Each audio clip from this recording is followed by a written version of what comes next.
चलिए स्टार्ट किया जाए। तो कल आप लोग को मैंने पढ़ाया था बायोट सेवर्ट्स लॉ, है ना। और मैंने बताया बायोट सेवर्ट्स लॉ में कि मैग्नेटिक फील्ड इंडक्शन जो है करंट एलिमेंट वेक्टर के वजह से क्या क्या चीज पे डिपेंड करता है, और उसके लिए मैंने आप लोगों को फॉर्मूला बताया। ठीक है, आज हम लोग टॉपिक को आगे बढ़ाएंगे और पढ़ेंगे Biot Savart's law in vector form. Biot Savart's law in vector form. ठीक है, Biot Savart's law in vector form start किया जाए। चलिए देखेंगे इधर। हम लोग जानते हैं, we know that from BSL Biot Savart's law से dB इक्वल टू क्या होता है, mu naught by 4 pi IDL sine theta by R square. ठीक है, जैसे हम लोगों ने पढ़ा था कि इलेक्ट्रिक फील्ड जो है ये एक वेक्टर क्वांटिटी है, इसी तरह से मैग्नेटिक फील्ड इंडक्शन भी क्या है, एक वेक्टर क्वांटिटी है। ये जो आपने लिखा है ये magnetic field induction due to current element vector के लिए ये क्या है, ये मैग्नीट्यूड है। क्या है ये, मैग्नीट्यूड है। हमको इसको वेक्टर बनाना है तो क्या चीज की कमी है इसमें, डायरेक्शन की कमी है, हाँ या ना। ठीक है, अब यहाँ पे हम डायरेक्शन तो दे देंगे। ठीक है, डायरेक्शन आपको पता है कौन प्रोवाइड करता है, यूनिट वेक्टर करता है। लेकिन ये जो थीटा है ये किसके किसके बीच का एंगल है, करंट एलिमेंट वेक्टर का और जो रेडियस वेक्टर है उसका। तो यहाँ आई इंटू डीएल तो करंट एलिमेंट वेक्टर हो जाएगा, लेकिन यहाँ पे रेडियस वेक्टर की कमी है, तो हम करेंगे क्या, आर से मल्टीप्लाई और डिवाइड करेंगे। ठीक है, पहले हम लोग multiplying and dividing by R करेंगे तो हमको मिलेगा dB is equal to mu naught by 4 pi IDL into are into sine theta divided by are square into R क्या होगा, आर क्यूब हो जाएगा। ठीक है, तो आर से मल्टीप्लाई और डिवाइड कर दिए। अब हमको इसको बनाना है वेक्टर, तो दोनों साइड यूनिट वेक्टर से मल्टीप्लाई करेंगे, multiplying both side by n cap. कोई यूनिट वेक्टर है एन कैप, इससे हम दोनों साइड मल्टीप्लाई करेंगे तो हमको मिलेगा dB into n cap, this is equal to mu naught by 4 pi IDL into are into sine theta into n cap divided by are square. ठीक है, I into dl current element vector, r is radius vector. ठीक है, उसके बाद sine theta into n cap, ये I into dl current element vector का magnitude हो गया, ये आर रेडियस वेक्टर का मैग्नीट्यूड हो गया, ये थीटा करंट एलिमेंट वेक्टर और रेडियस वेक्टर के बीच का एंगल हो गया। आपको पता होगा कि अगर हमको इसको वेक्टर के फॉर्म में लिखना है तो क्या लिखाएगा, ये तो मैग्नीट्यूड इंटू यूनिट वेक्टर, ये तो वेक्टर डीबी बन जाएगा। This is equal to mu naught by 4 pi, क्या लिखेंगे इसको बता सकते हैं क्या, I into vector dl cross r, हाँ या ना, क्रॉस प्रोडक्ट है ना, साइन थीटा इंटू एन का पाया है तो कौन सा वेक्टर हो गया, cross product of two vector हो गया। इतना डिवाइडेड बाई आर क्यूब। ठीक है, और यही है Biot Savart's law in vector form. ये हम लोग कहाँ से लिखे, तो हमने पढ़ा है वेक्टर ए क्रॉस बी क्या होता है, a b sine theta n cap होता है ना। तो I D l into are into sine theta into n cap को क्या लिखेंगे, I into d l vector cross r लिखेंगे। ठीक है, लिख लीजिए इसको।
हो गया बाबू, आगे बढ़े।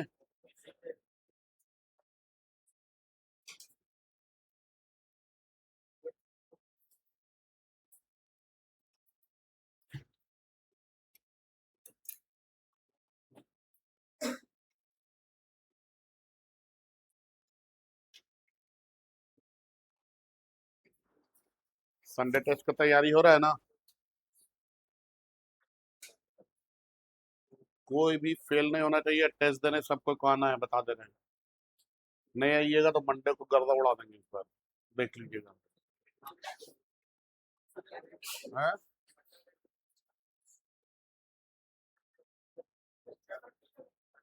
To, electric potential and capacitance का फुल टेस्ट।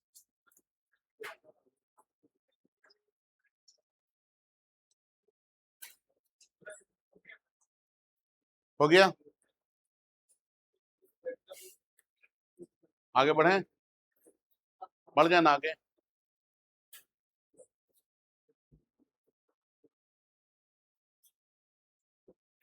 एक क्वेश्चन लिखिए, क्वेश्चन, क्वेश्चन लिखेंगे ना।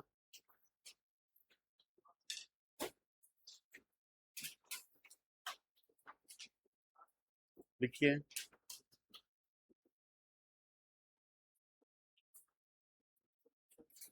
a wire of length, a wire of length 1 centimeter, a wire of length 1 centimeter, of length 1 centimeter is kept at origin, is kept at origin, is kept at origin along x-axis, along x-axis, full stop, full stop. If current flowing through the wire, if current flowing through the wire, if current flowing through the wire is of 1 ampere, if current flowing through the wire is of 1 ampere along positive direction of x-axis, along positive direction of x-axis, along positive direction of x-axis, along positive direction of x-axis. First stop. Find magnetic field induction. Find magnetic field induction at point number 1 में लिखेंगे 10,0 centimetre, number 2 में 0,10 centimetre, number 3 में -10,0 centimetre, number 4 में 0,-10 centimetre, number 5 में 10,10 centimetre. ठीक है, देखेंगे ये क्वेश्चन कैसे बनता है ना।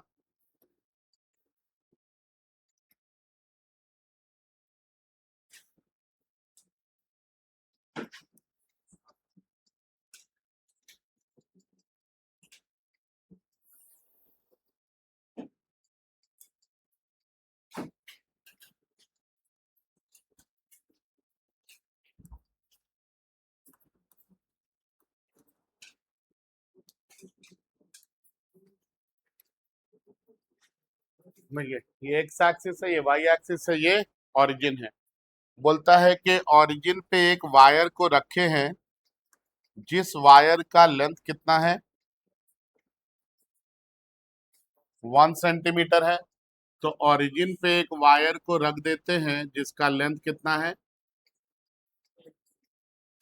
1 सेंटीमीटर है। दिख रहा ना ये ब्लू वाला? ठीक है, ये लेंथ 1 सेंटीमीटर है। बोलता है कि अलोंग एक्स एक्सिस रखे, तो एक्स एक्सिस के ऊपर रख दिए इसको। ठीक है, इसके बाद बोलता है इसमें करंट फ्लो कर रहा किधर, along positive direction of x axis कितने का करंट, 1 एम्पियर का करंट फ्लो कर रहा है, ठीक है ना। तो अब देखिए यहाँ पे अगर आप देखेंगे तो length of current element vector आपको कितना मिल गया, 1 सेंटीमीटर। 1 सेंटीमीटर बोले तो 1 × 10⁻⁻² मीटर हो गया ना, ठीक है। इसके बाद आपको बोला है मैग्नेटिक फील्ड इंडक्शन पता करना है। आपको पता है कि वायर से करंट फ्लो कर रहा है तो उसके चारों तरफ मैग्नेटिक फील्ड प्रोड्यूस होगा, ये बात पता है, बताएं पिछले क्लास में। अब मैग्नेटिक फील्ड अगर प्रोड्यूस होगा तो हम अगर उस मैग्नेटिक फील्ड में यूनिट नॉर्थ पोल को रखेंगे तो फोर्स लग सकता है, हाँ या ना, ठीक है। तो हमको अलग अलग पोजीशन बताया गया है, ठीक है, जहां पे आपको मैग्नेटिक फील्ड इंडक्शन निकालना है। और आपको ये बता दिया है कि इस वायर से करंट कितना फ्लो कर रहा, 1 एम्पियर का। तो पहला जो पोजीशन है वो क्या है, 10,0, ये कहाँ पे होगा, एक्स एक्सिस पे होगा, है ना। पहला पोजीशन है 10,0, ये कहाँ पे होगा, तो एक्स एक्सिस पे हम पोजीशन ले लिए 10,0, ठीक है। अब बताइए कि अगर हम आपको बोले कि 10,0 पे मैग्नेटिक फील्ड इंडक्शन कितना होगा, तो कितना बोलेंगे आप। तो देखिए कल आप लोगों को मैंने पढ़ाया था कि किसी भी वायर के जस्ट सामने मैग्नेटिक फील्ड इंडक्शन कितना होता है, 0 होता है। किसी भी वायर के करंट कैरिंग वायर अगर है तो उसके जस्ट सामने मैग्नेटिक फील्ड इंडक्शन 0 होता है। तो पहले वाले का आंसर कितना हो जाएगा, 0 हो जाएगा। अब दूसरे वाले पे आते हैं। दूसरा क्या है पॉइंट, 0,10। 0,10 कहाँ पे होगा, वाई एक्सिस पे होगा, यहाँ पे कहीं पे होगा 0,10, ठीक है। तो बताइए यहां से यहाँ की दूरी कितनी होगी, 10 सेंटीमीटर होगी। मतलब आपको आर का वैल्यू दे दिया गया है, आर का वैल्यू कितना है बच्चों, 10 सेंटीमीटर। 10 सेंटीमीटर बोलने का मतलब है 10 × 10⁻² मीटर, यही है ना। अब देखिए ये करंट एलिमेंट वेक्टर का डायरेक्शन एक्स एक्सिस के तरफ और रेडियस वेक्टर का डायरेक्शन, तो दोनों के बीच में एंगल कितना बनेगा, 90 डिग्री। तो थीटा का वैल्यू यहाँ पे कितना आ गया, 90 डिग्री। अब आपको बोला कि बताइए मैग्नेटिक फील्ड इंडक्शन कितना होगा। तो हम लोगों ने पढ़ा है कि magnetic field induction dB = μ0/4 into IDL साइन θ/r²। सारा वैल्यू तो हम लोग को पता ही है, हाँ या ना। आप लोग को मैंने पढ़ाया है, बताइए dB का वैल्यू कितना बताए थे, dB का वैल्यू बताए थे 4 इंटू सॉरी μ0 का वैल्यू कितना बताए थे, 4 इंटू 10⁻⁻7 डिवाइडेड बाई 4 हो जाएगा। μ0 का वैल्यू यही बताए थे ना, 4 इंटू 10⁻⁻7। आई का वैल्यू क्वेश्चन में कितना दिया है, 1। डीएल का वैल्यू भी कितना है, 1 into 10⁻⁻2 into sine 90 degree divided by R का वैल्यू कितना है, 10 इंटू 10⁻⁻2 है। इसका होल स्क्वायर करना होगा। अगर होल स्क्वायर ना करके 2 बार मल्टीप्लाई भी कर दे तो कोई दिक्कत तो नहीं है, नहीं ना है। अब देखिए ये 4 क्या हो गया बच्चों, कट गया। ये 10⁻⁻2, ये 10⁻⁻2 क्या हो गया, कट गया।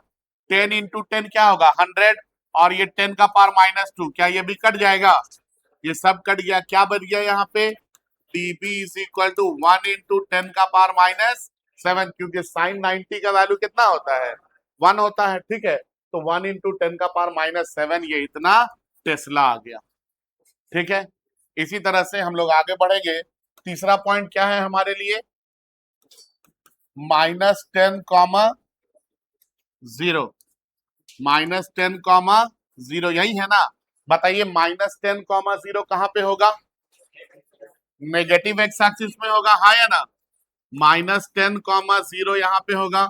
अब बताइए यहाँ पे मैग्नेटिक फील्ड इंडक्शन कितना लिखेंगे, कल पढ़ाए थे किसी भी वायर के जस्ट पीछे भी मैग्नेटिक फील्ड इंडक्शन कितना होता है, 0 होता है, हाँ या ना।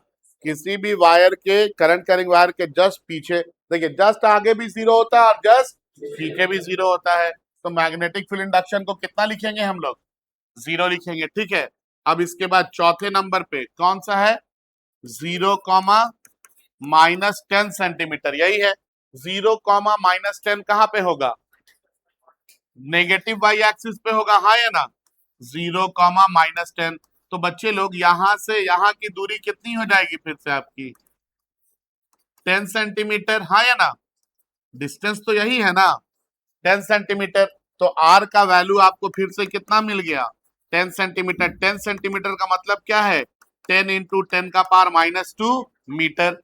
अब बताइए करंट का डायरेक्शन पॉजिटिव एक्स एक्सिस और करंट रेडियस का डायरेक्शन नेगेटिव वाई एक्सिस, दोनों के बीच में एंगल कितना बनता है 90 डिग्री का बनता है। ठीक है, तो इस बार फिर से जो एंगल है एंगल कितना हो जाएगा 90 डिग्री हो जाएगा। हमको फिर से बोला गया क्या निकालने के लिए डीबी का वैल्यू, और डीबी के लिए हम लोगों ने एक फॉर्मूला पढ़ा है, क्या पढ़े हैं कि dB is equal to mu naught by 4 pi I D L sine theta by are square. तो डीबी इक्वल टू कितना आ जाएगा म्यू नॉट का वैल्यू कितना बताए हैं 4 pi into 10⁻⁷ by 4 pi into 1 into 10⁻⁻2 into sine 90 divided by 10 into 10⁻⁻2 का whole square. यही आएगा। आप फिर से जब सबको काट कूट देंगे तो फिर से आपको क्या मिलेगा वैल्यू सेम आ जाएगा 1 इंटू 10⁻⁷ टेस्ला। ठीक है, ये पॉइंट नंबर 4 हो गया। इसके बाद बताइए पॉइंट नंबर 5 कितना है 10, है ना 10, 10 कहाँ आएगा मतलब x भी 10 और y भी 10, मतलब ये पॉइंट यहाँ पे कहीं पे होगा 10, 10, हाँ या ना? यही होगा ना 10, 10 यहाँ पे कहीं पे होगा। तो अब देखिए अगर यहाँ पे है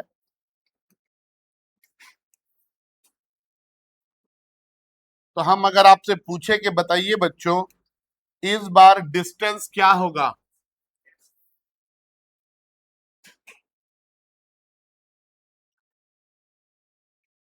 इस बार डिस्टेंस क्या होगा, तो आप बोलेंगे सर ये आर यही डिस्टेंस होगा, है ना? ये भी 10 है ये भी 10 है, दोनों 10, 10 है ना बाबू। तो ये कितना आ जाएगा आर का वैल्यू 10√2। पाइथागोरस थ्योरम लगा देंगे, हाँ या ना? ठीक है, तो इस बार आर का वैल्यू आपको कितना मिला 5वें नंबर पे है 10, 10, 10, 10 है, तो आर का वैल्यू कितना आया 10√2 सेंटीमीटर। सेंटीमीटर को मीटर में कन्वर्ट करने के लिए क्या बताए हैं क्या करना है 10⁻⁻2 से मल्टीप्लाई कर देंगे। ठीक है, अब एक और चीज अगर ये भी 10 है और ये भी 10 है तो पक्का है कि ये एंगल कितना बनेगा 45 डिग्री। कितना बनेगा 45 डिग्री, हाँ या ना? नहीं समझे tan 45 कितना होता है 1 होता है ना यार, tan क्या होता है परपेंडिकुलर बाई, तो परपेंडिकुलर भी 10 बेस भी 10, तो 10/10 काट के 1 आएगा ना, मतलब ये यहाँ पे ये एंगल कितना है 45। तो इस बार जो एंगल आपको दिया गया है आर एंगल का वैल्यू कितना है 45 डिग्री है। ठीक है, फिर से आपको मैग्नेटिक फील्ड इंडक्शन निकालने के लिए बोला गया है, तो आप मैग्नेटिक फील्ड इंडक्शन निकालेंगे क्या हो जाएगा dB is equal to mu naught by 4 pi I into d l into sine theta by are square. तो क्या आ जाएगा dB is equal to mu naught का वैल्यू कितना लिखे 4 pi into 10⁻⁷ divided by 4 pi into 1 into dl का value 1 into 10⁻⁻2 into sine 45 degree divided by are square बोले तो 10√2 इंटू 10⁻⁻2 का होल स्क्वायर। तो इसको हम 2 बार मल्टीप्लाई कर सकते हैं ना। अब देखिए 4 पाई कैंसल 10⁻⁻2 10⁻⁻2 कैंसल 10 इंटू 10 100 होगा और ये 10⁻⁻2 कैंसल हो जाएगा ये, तो आपको मिल गया dB इज इक्वल टू यहाँ पे 10⁻⁻7 है इंटू साइन 45 का वैल्यू 1/√2 डिवाइडेड बाई 2 इंटू √2 कितना 2, तो ये कितना आ जा रहा है dB is equal to 1/2√2 into 10⁻⁻7 tesla. ठीक है, यहां तक ये वैल्यू निकाल लिए। अब देखिए एक और चीज है ना, आप देखेंगे तो पॉइंट 0,10 पे और 0,-10 पे दोनों पे वैल्यू निकाले हैं और ये वैल्यू हम लोगों को सेम मिला है, हाँ या ना? अब क्या है कि मैग्नीट्यूड तो सेम आ गया है और आपको पता है कि magnetic field induction is a vector quantity, तो इसके बाद डायरेक्शन भी होगा। तो अब आप ये पूछेंगे कि सर बताइए तो डायरेक्शन किधर होगा, तो डायरेक्शन निकालने के लिए हम लोग राइट हैंड पाम रूल का इस्तेमाल करते हैं। ठीक है, समझ में आ रहा क्या बोल रहे हैं? राइट हैंड पाम रूल का इस्तेमाल करते हैं। इसमें क्या होगा कि इस थंब को लेंगे, ये रूल कभी फेल नहीं करेगा, याद रखिए, किसी में भी लगाइएगा सही रहेगा, है ना। देखिए ये थंब जो है ये करंट के डायरेक्शन में जाएगा, जिधर करंट जा रहा होगा थंब को उस डायरेक्शन में लेके जाएंगे। इसको बोलते हैं फिंगर टिप। क्या बोलते हैं? फिंगर टिप को उस जगह पर लेकर के जाएंगे जहां पे आपको मैग्नेटिक फील्ड इंडक्शन निकालना है। तो ये जो पाम है ना, आपको मैग्नेटिक फील्ड का डायरेक्शन बताएगा। क्या बताएगा? पाम मैग्नेटिक फील्ड का डायरेक्शन। अब देखिए जो जो बात बोले वही कीजिए। करंट किधर जा रहा है? इधर, तो थंब को इधर लेकर के गए। फिंगर के टिप को किधर ले जाएंगे? ऊपर यहां पे निकालना है। पाम किधर आ रहा है? पाम किधर है? बाहर है ना। पाम किधर आ रहा है? मतलब यहाँ पे मैग्नेटिक फील्ड इंडक्शन का डायरेक्शन क्या है? बाहर की तरफ। और बाहर की तरफ जब भी डायरेक्शन रहेगा ना, इसको डॉट से रिप्रेजेंट करते हैं। किससे रिप्रेजेंट करते हैं? डॉट से। तो ये जो आपको वैल्यू मिला है, इसको मैग्नेटिक फील्ड इंडक्शन, यहाँ डॉट अगर सिर्फ आप लगा देंगे तो टीचर समझ जाएगा कि आप बोल रहे हैं डायरेक्शन किधर है? बाहर की तरफ है। ठीक है, डायरेक्टेड आउटवर्ड। ठीक है, अब आगे देखेंगे। ठीक है, अब इस पॉइंट पे भी आपको मैग्नेटिक फील्ड इंडक्शन मिला है, इस पॉइंट पे निकालिए मैग्नेटिक फील्ड इंडक्शन का डायरेक्शन। तो आपको थंब को ले जाना होगा करंट के डायरेक्शन में, और फिंगर के टिप को इस पॉइंट पे लेके आना है। अब पॉइंट किधर जा रहा है? अंदर जा रहा है। पॉइंट अगर अंदर जा रहा है तो अंदर को डिनोट करने के लिए क्रॉस का इस्तेमाल करते हैं। किसका इस्तेमाल करते हैं? तो अगर आप लिख देंगे इस तरह से क्रॉस, तो टीचर समझ जाएंगे कि इस बार डायरेक्शन क्या है? Directed inward. Directed inward. ठीक है, याद रहेगा? तो जरा 10,10 वाला बता दीजिए तो।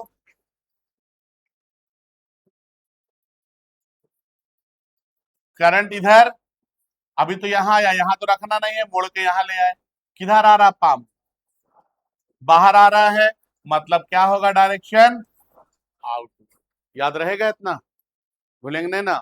ये मैग्नेटिक फील्ड इंडक्शन का डायरेक्शन निकालने का सबसे आसान तरीका। ठीक है, चलिए कॉपी करेंगे लोग।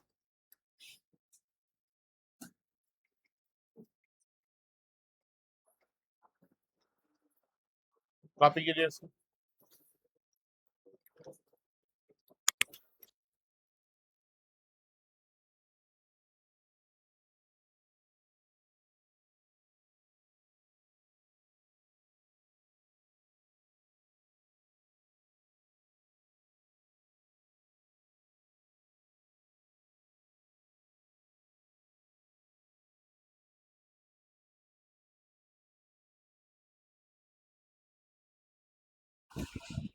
Magnetic field induction due to current carrying circular ring.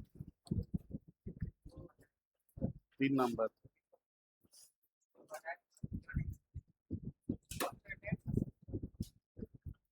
ठीक है, आज यहीं तक रखते हैं, फिर हम लोग नेक्स्ट मंडे क्लास में करेंगे।